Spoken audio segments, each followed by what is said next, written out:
Hello, my name is Sixi, and I am the community liaison for Arconomy.com. Arconomy is a platform that artists and consumers of art can buy art, and is a safe place to do both safe for work and not safe for work art. Today is another episode or segment of our Arconomy Academy. We are doing Make More Sales, Get the Most from Your Email List with Joseph. I'm just gonna say Joseph right now. I'm nervous. I'm sorry. I'm always get nervous. It's all good. Let's get right into it. So today, make more sales, get the most from your email list with me, Joseph Piacenti. Let's get into it. So you've put a lot of blood, sweat, and tears into building an email list of customers and avid fans of your art, right? But now what do? Sure, you've got a list of potential customers. These people should give a shit about your art and what you've got to say, but what do you even email them about? And what needs to be manual and what needs to be automatic? In today's Art Economy Academy workshop, Make More Sales, Get the Most from Your Email List, I'm going to answer these questions and a lot more.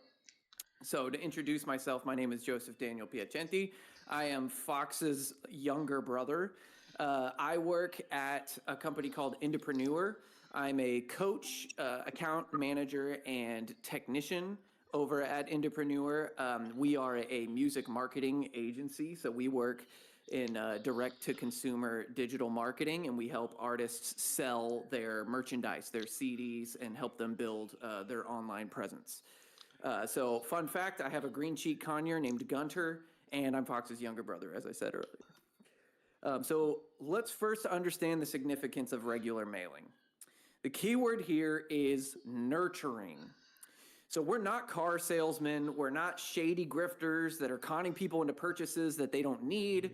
We are legitimate business owners who have a valuable product, and that valuable product is our art. And as such, we need to learn to make sales or else we can't generate revenue and therefore our business cannot survive and we can't make a livelihood, right?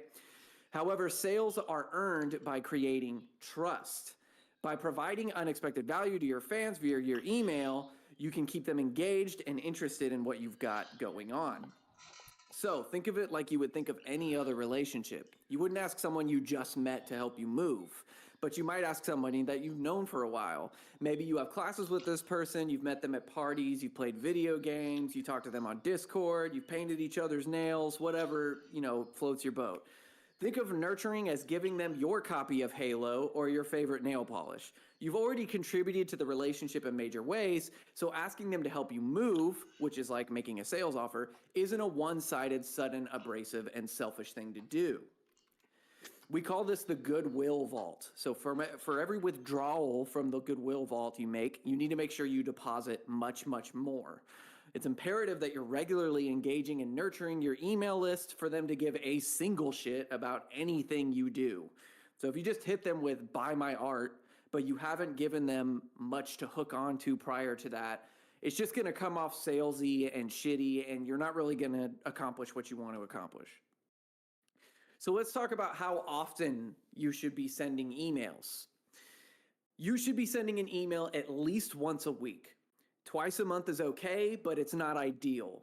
If you do any less than that, then it's probably just not going to be effective marketing in the long run. Now, maybe it's okay if you're really, really inactive and you're just doing a monthly newsletter or something like that, but that's not really where we want to end up with our digital marketing. We want to be regularly making sales so we can make a living off of this.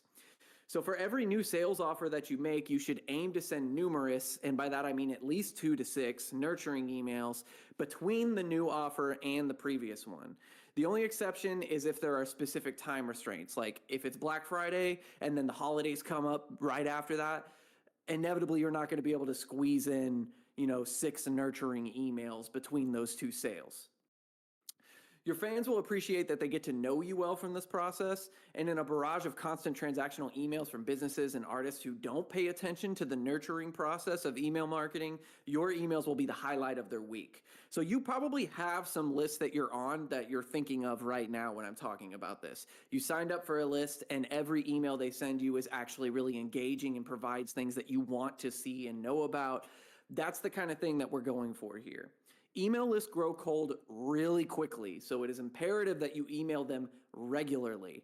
And I really cannot stress this enough. It is extremely unlikely that a cold list will take you up on your offers. I've seen it countless times that someone has made an email list of 5,000 emails, but they don't email them. And so 3 years later, they're like, "Hey, I have this big ass email list. Can we send emails and make sales?" And it's like, "Okay, we can try." They try, zero sales, because as people don't even remember signing up for that list because they're not being reminded every week with cool surprise and delight emails. So let's go ahead and dispel some objections here because this comes up all the time. People immediately kind of hear email marketing and sales marketing and all that, and kind of have it has a connotation to it that people feel like it's not effective, or that it's abrasive, or that it's just like not the way to do things in 2025. So first, let's say I don't want to be annoying. Right? So I don't want to send an email every week. I don't want to be annoying. You're not annoying. People sign up for your list because they want to hear from you. If you don't email them every week, they're not getting what they opted into. And that's unfair to them. You need to be emailing them. When I send emails, people unsubscribe. Good.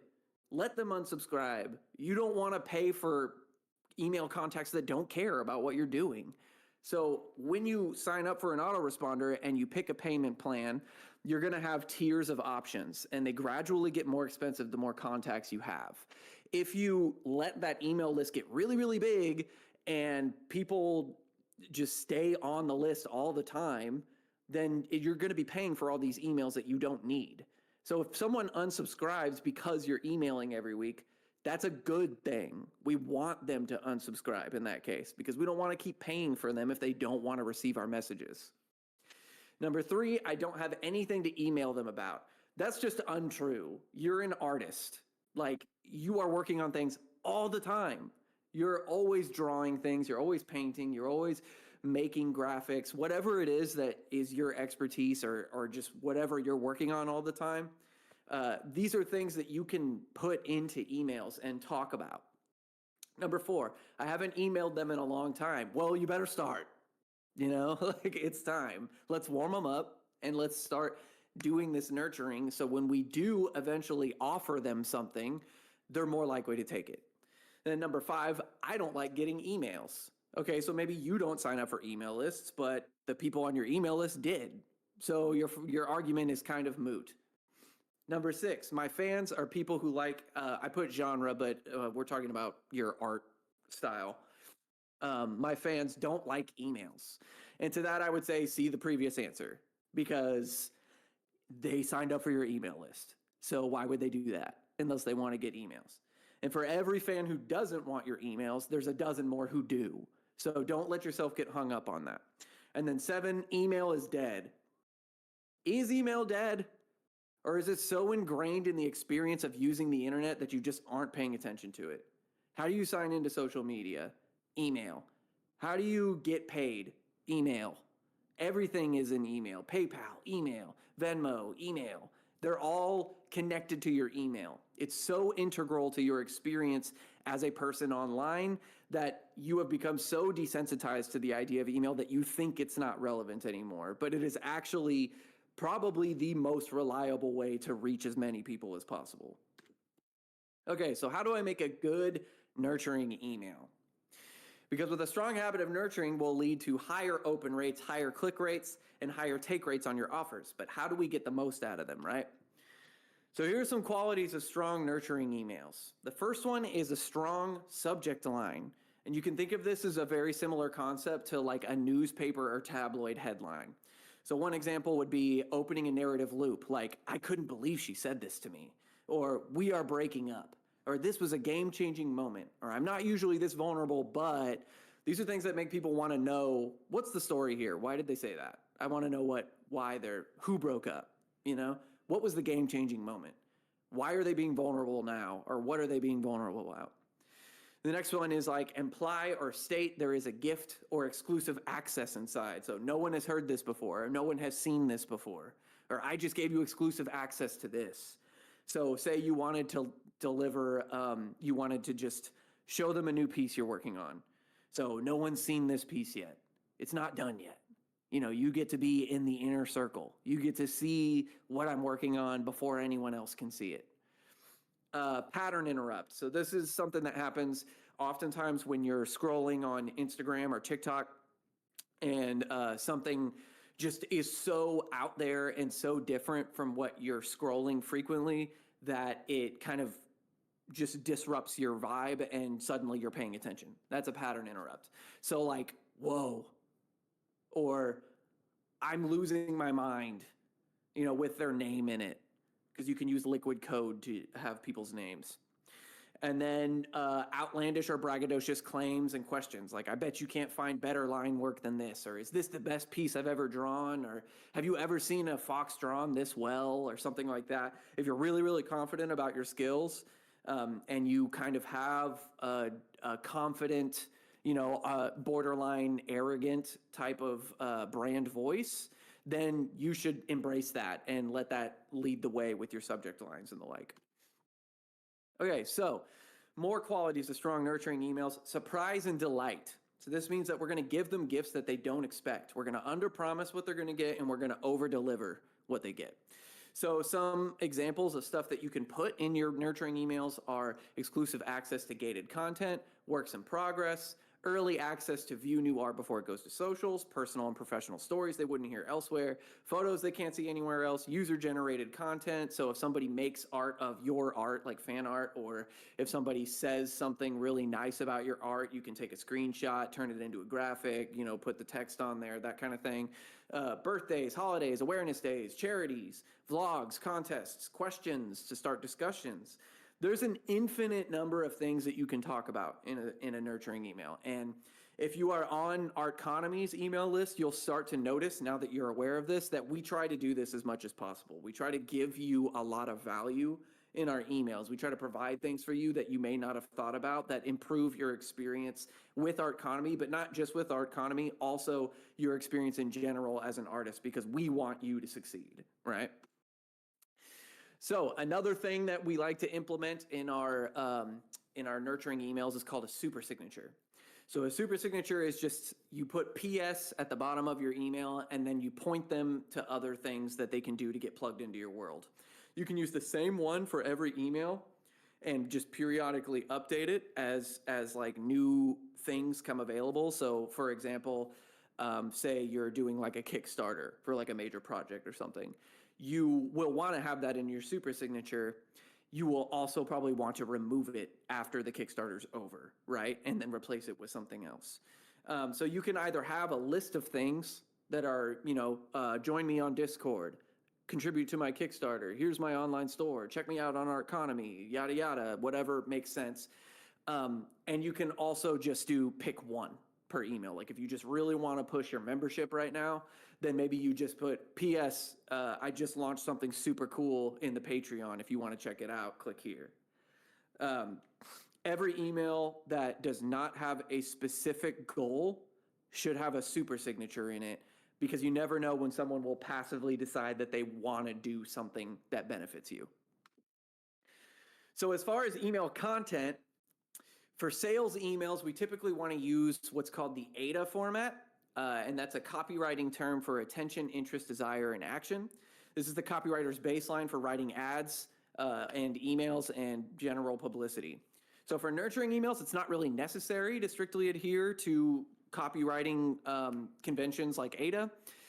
We may not even be asking them to take an action at all, right? Like we may just be telling them a story, you know? So it's helpful to consider AIDA, but I wouldn't get like really caught up on making sure you're using something like AIDA whenever you're just creating a nurturing email. I also recommend that you avoid wall of text style writing. So paragraphs should be spaced in 2 to 4 sentences typically, and any major line can have its very own space. This style tends to lead the reader's eyes down the letter faster. They tend to they feel drawn to the bottom of the email. Whereas if you have a wall of text, they just, TLDR, sorry about that, or congratulations, I'm happy for you, I didn't read all that. That kind of thing happens.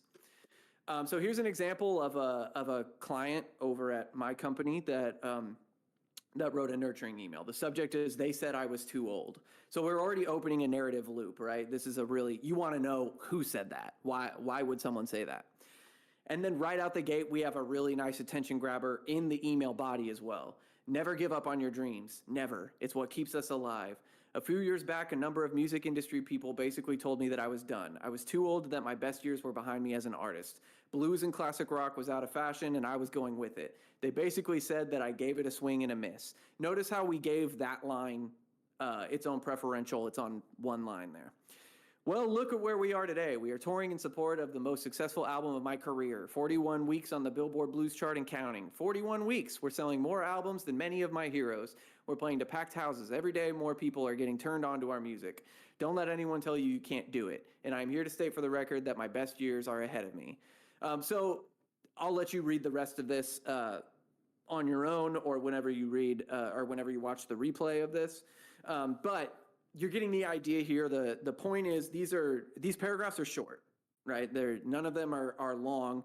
The longest one is 1, 2, 3, 4, 5, 6, 7 sentences, but they're all really small. So they're all like really short sentences. So it's not like super overwhelming when it's presented to the reader.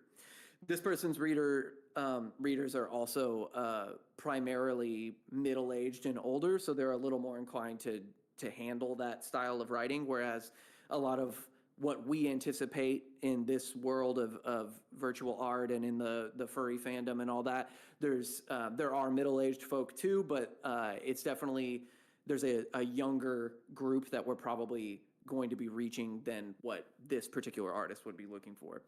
Notice at the end of this, we have PS. There's still a few signed vinyl left, but there won't be for long. Check out the limited edition album here.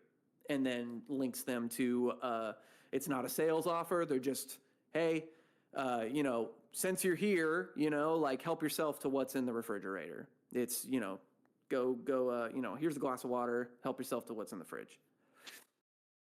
So this email earned this guy $491.20, and that's just because he put that PS pointing to his vinyl.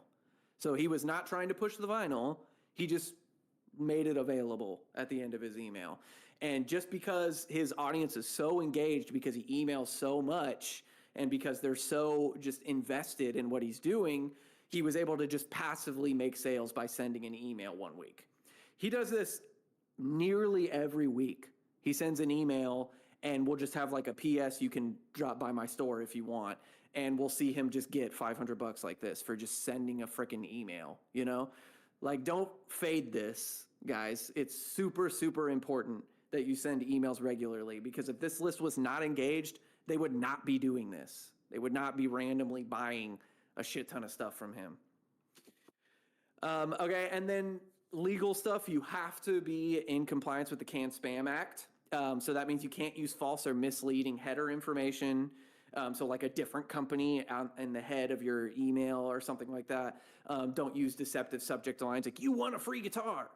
Tell recipients where you're located. So at the footer of your email, you should always have like a P.O. box or an address. Preferably get a P.O. box so you're protecting your privacy. But you have to have a business address at the footer of your email, or you are not in compliance with the CAN-SPAM Act, and you can get in trouble. Always include an unsub link. Make it easy and accessible for people to opt out of your list, because if you don't, again, you're not in compliance. And then if you want more info, you can go to the FTC's website, ftc.gov, and you can find all the specifics of the CAN-SPAM Act. And then if you're in the EU, then you are subject to the regulations of GDPR. So you'll want to check the details on that too, because that changes the way that people opt into your list. You have to do, you have to double confirm them on the way in and stuff like that. Okay, so beyond nurturing, now that we got that out of the way, now I want to make sure that I'm really, really clear on this, that nurturing is probably the most important thing for you to take out of this, that you should be regularly emailing your list, even if you don't have anything to offer them, just so you're top of mind all the time. But assuming you have been nurturing and your list is potentially ready to purchase from you, let's talk about what that should look like. So when your list is properly nurtured, they're primed for sales offers. And when you make an offer, you want to make sure to keep these things in mind: copywriting, email schedule and structure, segmenting, and frequency. Now, today we're not going to talk into specifically like how to build offers, because that's a whole workshop in itself. So I'm just going to kind of walk you through what it looks like from the perspective of sending these emails. If you want to get into making offers, we can definitely do another workshop on that another time. So if that's interesting to y'all, let Fox and Steeksy know when this goes up on YouTube or wherever it ends up. Comment in the text chat now if that's interesting to you. Let us know. Let us get that feedback so we can make sure that we're planning stuff that's valuable to you. Okay, so first, copywriting. So copywriting is simply defined as any writing related to your advertising or publicity. So for most copywriting, we can follow the AIDA format that I mentioned earlier: attention, interest, desire, and action. So attention, this is your moment to pull the reader in. You can think of this as like the 3-second hook at the beginning of an ad or a TikTok or an Instagram reel. Clickbaity headlines work great here, and here are some examples of strong attention concepts. The subject lines we meant, I'm sorry, I forgot to actually post them in here, but we actually did this earlier in a previous slide, so you know what I'm talking about. So an example might be, I gave up on commissioning artists. Interest. Now that you have their attention, you need to keep them interested. So don't immediately tell them the answer or give them the gift you had in mind. Expand on your story, leave an air of mystery, lead them on a bit. Highlight pain points, highlight their desires, their goals. You want them to know you're speaking to their situation directly, that you're familiar with them. Here, and then continuing our example, I don't know about you, but I'm sick and tired of being stiffed by artists online. I can't tell you how many times I've put down a deposit just to be ghosted and never actually get my hands on my persona's headshots. Continuing with desire. At this point, your goal is to help them recognize that there is a solution to their problem. This is often framed with phrases like, what if you could, or what if I told you, like, what if I told you you could increase your revenue by 10x overnight, or something like that. So in the case of our little Artconomy letter we're writing right now, recently I found something that worked for me. I left all the social media DMs and sketchy websites behind for a marketplace called Artconomy. I quickly found I could securely deposit funds without worrying about losing money on unreliable artists. Browse hundreds of amazing talented artists to find the right fit for me. Speak directly to the right artist to match my vision. Sounds like a dream come true, right? So there's your desire section. And then finally, we have our action section, and this is the easiest one. This is just, you tell them what to do. So I know you'll get just as much out of this as I have. Hit the link below to visit Artconomy and get commissioning. Super simple, right? So that last part is basically just your CTA, which is call to action, just telling them what they need to do in order to continue based off of what you said in the email. So here's the full letter that we wrote together here for Artconomy. So the subject is, I can't believe this worked. We're immediately opening a narrative loop, right? So then we say, hey, first name, and I highly recommend that you use the personalized liquid code provided by your autoresponder and use their first name as much as you can. So if your sign up form on your website doesn't have first name, I would add it. So our letter, I gave up on commissioning artists. I don't know about you, but I'm sick and tired of being stiffed by artists online. I can't tell you how many times I've put down a deposit just to be ghosted and never actually get my hands on my persona's headshots. Recently, I found something that worked for me. I left all the social media DMs and sketchy websites behind for a marketplace called Artconomy. I quickly found I could securely deposit funds, yada, yada, the stuff we just read a second ago.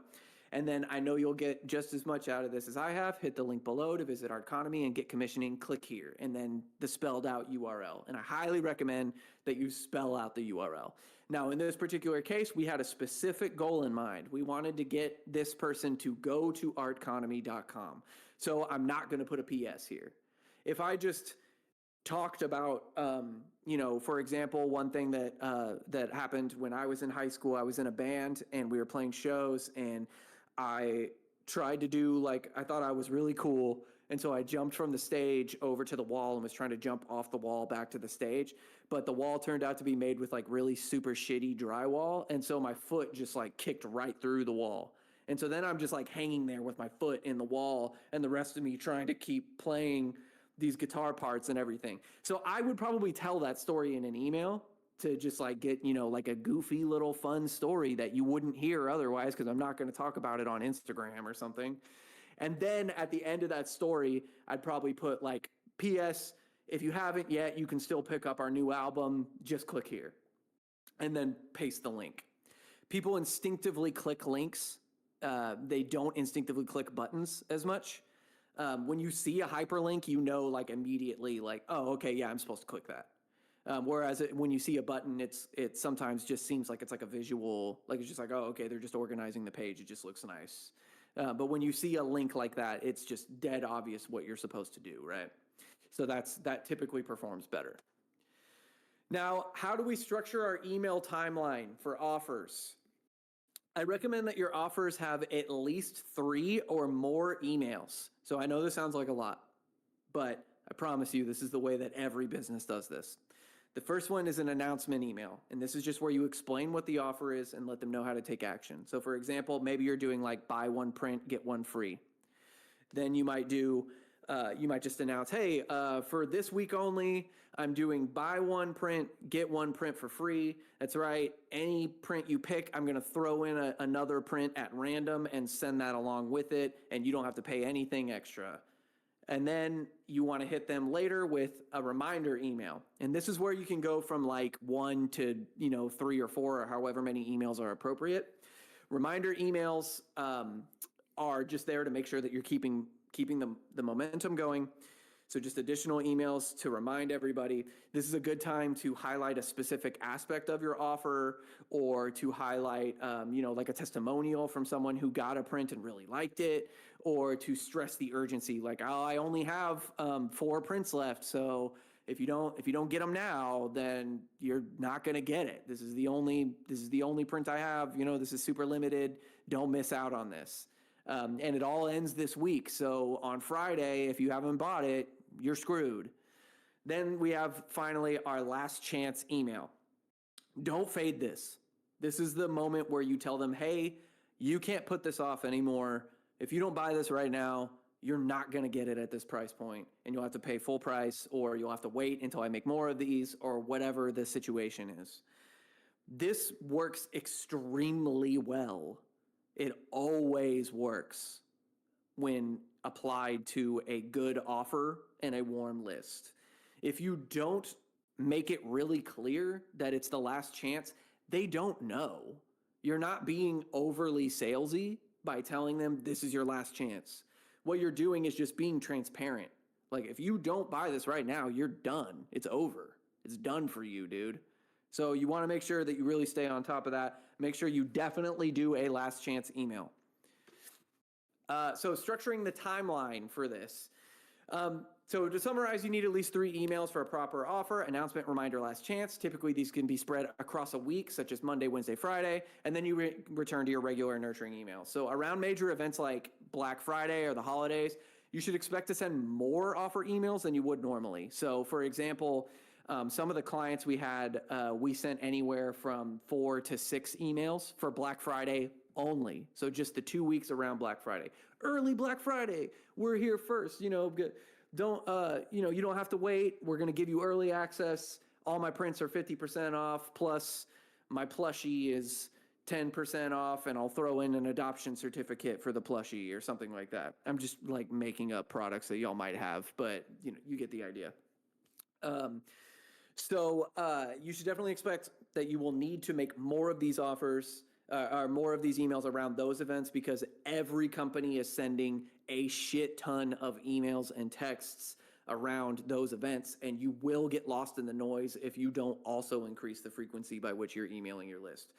And it's impossible to get enough nurturing in between Black Friday and the holidays, so don't stress it too much in this particular season.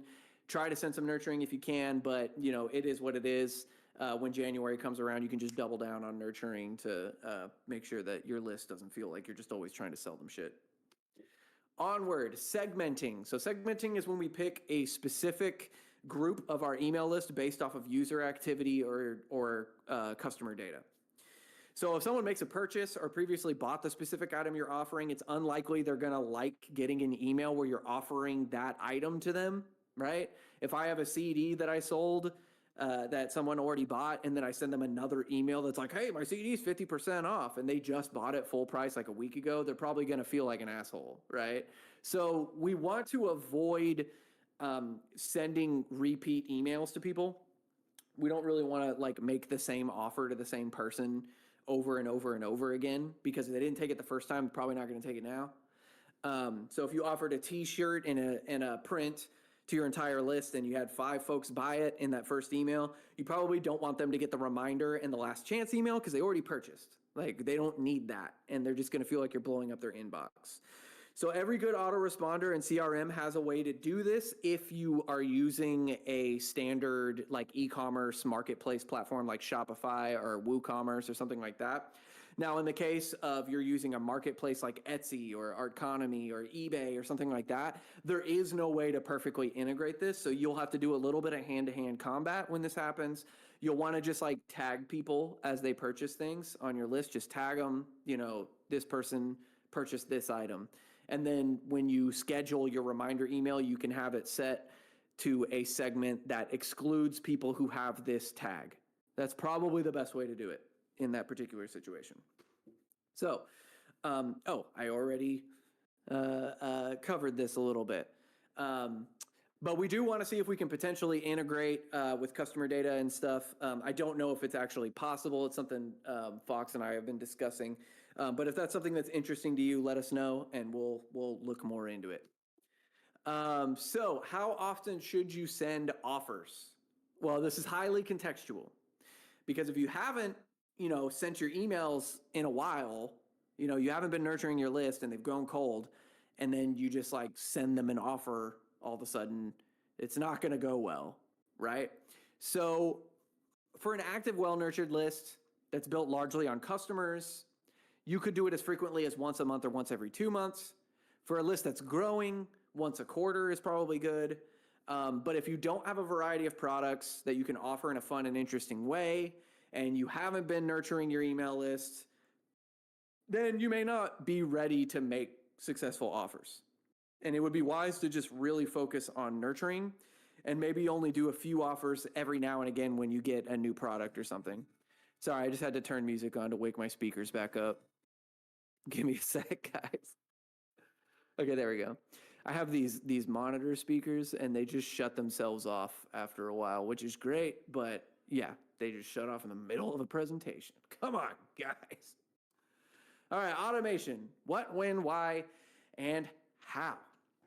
So automation is when we set up ahead of time a series of emails with a specific roadmap.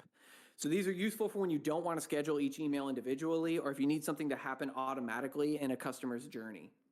So if someone signs up for your email list, you're probably going to want to send them immediately an email. If you don't have this set up in a workflow, it's not going to happen, right? So moving on, fortunately for you, Artconomy is a marketplace, and we also stand to benefit from you making sales. So our plan is to handle the 2 most important workflows of all, which is abandoned cart and post-purchase. So post-purchase, you get an email with the information about the order, and then maybe some follow-up emails that just kind of push to making more sales, right? Abandoned cart, they put something in their cart and then they leave because they, had to go poop or something, and they forgot to come back and finish their order. They start getting emails to remind them, hey, you were going to buy this and then you didn't, just wanted to remind you, just checking in, making sure we're all good, yada, yada. Now, in the case of y'all using a marketplace style platform like Artconomy, eBay, Etsy, etc., you can't use purchase data as a trigger for your automations.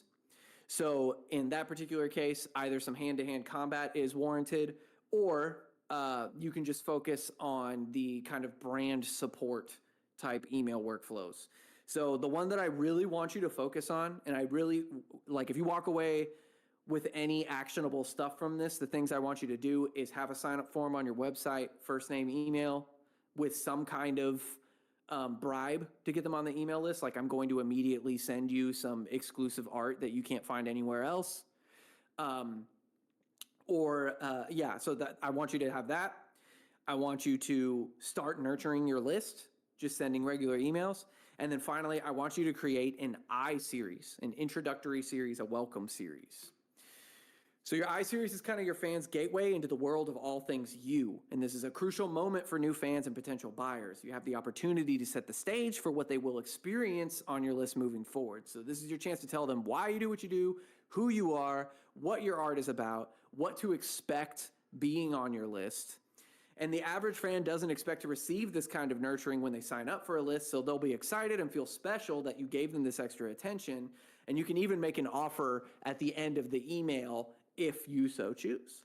So I recommend 2 to 5 emails for this process. And I'm going to look at those in just a second. I want to show y'all what this looks like. Are y'all seeing my screen? Are y'all seeing this workflow here? Can anyone confirm for me? Anybody? Eh. No? Hold- Maybe? Yes? Okay, I see thumbs Yeah, we up. Okay, can. sweet. Sorry, I had Okay, sweet. a mute. It's all good. It's all good. Okay, so I have a band. We're called Pet Deity. We have a kind of like a culty vibe to our brand voice. So this is the I series that I currently have that I updated a little while ago, but needs another update already. I want you to go with something more evergreen, something that you don't need to update frequently, but I'm just going to show you what I have for mine. So here, greetings, welcome. The ritual has begun. The Pet Deity has created experimental rock music to guide you on your path to enlightenment. Unforeseen blessings are headed your way in the near future. Keep your gaze fixed upon your inbox in the coming days. Click here to receive your first blessings. Lo-fi beat arrangements of original Pet Deity songs. So then they click there, it takes them to a drive link where they can download 4 tracks that are unreleased anywhere. They can't hear it anywhere else. The only way they're going to hear it is if they get it from this email. So they're going to immediately feel like, oh, I'm like in the inner circle here. I get to hear stuff from this band that no one else has heard. In the second email, I have a delay of 1 day, and then I have a second email that hits them. Subject is the ritual continues. Are you ready? Gaze at this photo, your second blessing. And it's a photo of me when I was 17 with my big ass beard at 17 because I'm a freak.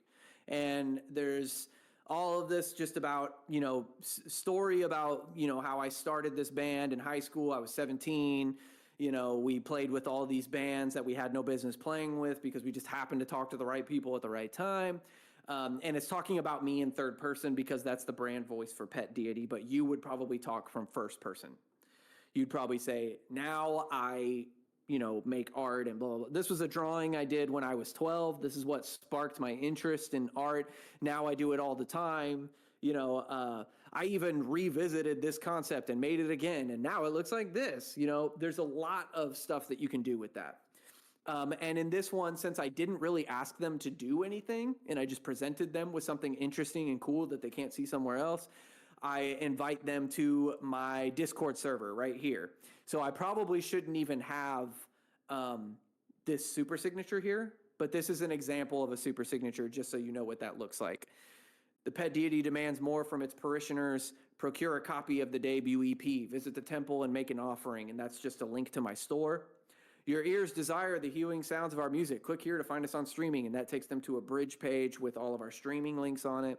And then join the parish on Discord, which is the same link as this one, which is why I probably don't need my super signature on this email because I have an ask. Come join the Discord. Then we wait another day, and then we have a final email. And this final email it says, the last blessing, free music. So I'm telling them immediately, you're getting a gift. Greetings, this is your final blessing for now. Here you may download and listen to our debut self-titled EP. If you do not feel your existence challenged, then you simply are not listening. So I'm telling them, you need to pay attention to the lyrics. And then I'm giving them a free download, and that's it. It's, hey, come download, this is something that's valuable. I sell this for $10 to $15 on my store if you want a physical copy, but I'm giving you the digital one for free. It's not as valuable as the physical one, but it's still really, really valuable. You will have this download on your computer and you can never lose it. You actually own it. And with this, your induction has come to its end. You are now a loyal parishioner of the Pet Deity. Expect communication from us regularly, and don't forget that we often bestow blessings in each message. We will speak again soon. So I'm telling them, hey, this is the end of the I series. You're now part of my list and part of my community. You can expect that I'm going to email you all the time.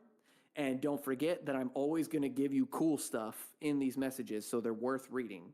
So I'm setting the expectations for these customers. And my background prior to being a digital marketer is in education. I was a teacher for a long time. I was a public school teacher for a year and a half for choir, and then I moved to private teaching, private one-on-one music lessons. And the significance of setting expectations at the beginning of a relationship is an undeniable just necessity of any relationship or any interpersonal connection with someone.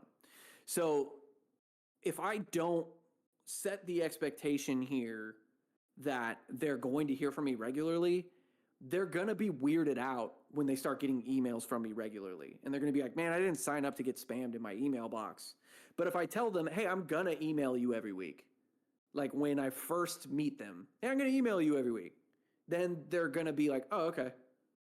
But if I don't tell them, who knows how they're going to react? Probably adversely, because nobody likes to get unnecessary emails, right? So just to drive the point home on how important this is, these are a couple of examples of some of the artists in our agency. These are music artists, of course, so the angles are different, but the purpose is here.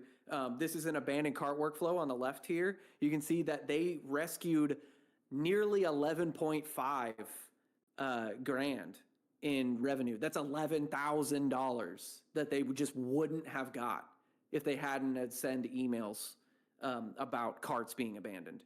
And then here in their I series, they made nearly 8 grand in a year. That's like a significant pay increase, right?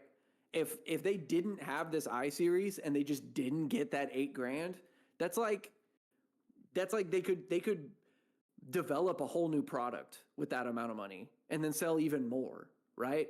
$8,000 just passively coming in because somebody signed up on your website is unbelievable, right? So don't fade this. Here's a couple more abandoned cart examples from smaller artists than that one that I mentioned, and they're still 8 grand, 9 grand, right?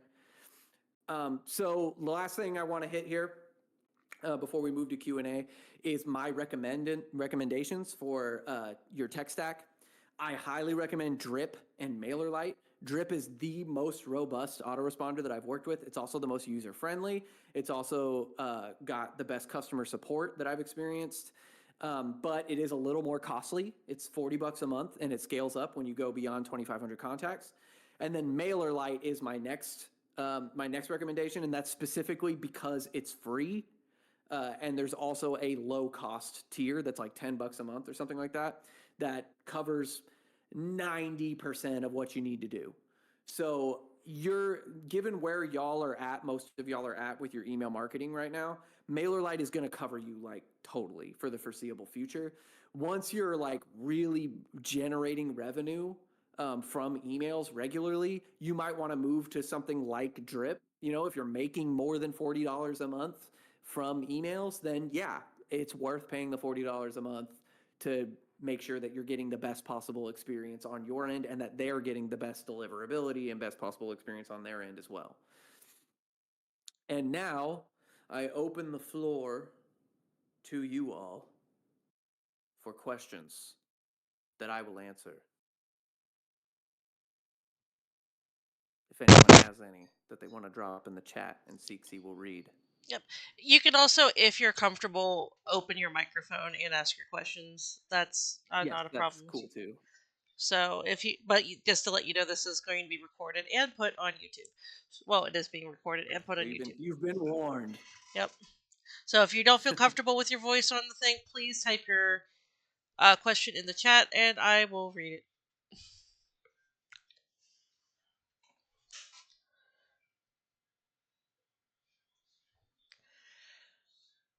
So how long have you been doing marketing, Joseph?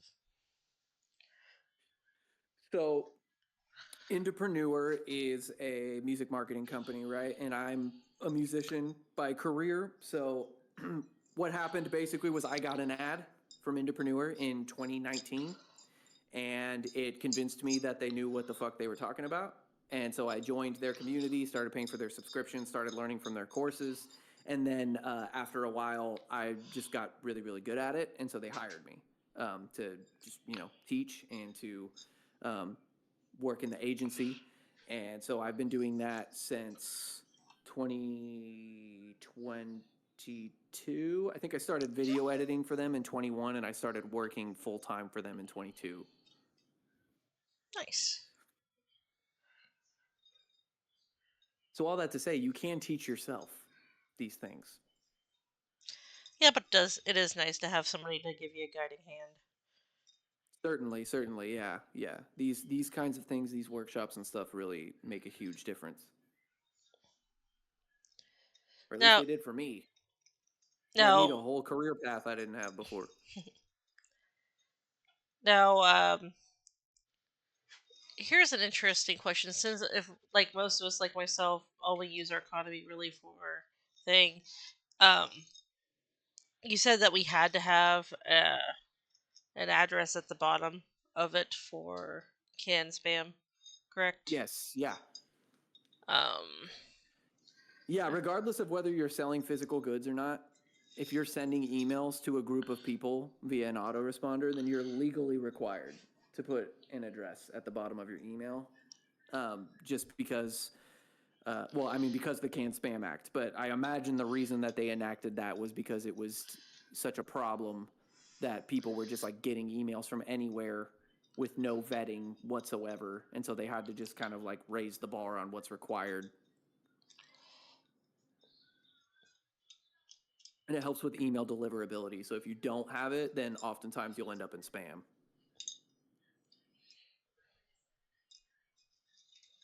I know they have the algorithm that sorts emails out. Yeah, If they, SendGrid and all them have their whole system. Well, if there's no other questions, then I suppose we can wrap. Well, thank you guys very much for hosting me. I hope that y'all got a lot out of this. And stay tuned. We have some other ideas for Art Economy Academy. I'm sure you'll hear from me again at some point. So thank you for attending. And if you're watching the replay, drop a comment. Let us know what you're thinking, if what you want to see in the future, if you'd like to hear from me again, or if you want me to disappear and never come back. That's cool too. No judgment. yeah. Well, also, if you have any questions, um, that if you're watching the replay, please let us know in the comments. We will get answer the question. We can see if we can get an answer for that question for you. Sure. All right. Great. Well, I do appreciate your time, Joseph. Thank you very much for the very informative presentation. It was very well put together. Absolutely. Uh, Great. Glad you feel that way. Love it. all right. Okay, y'all. Well, I will see y'all soon. Farewell. Yep. Take it easy, Laters. Thank everybody. you. Peace out. Bye.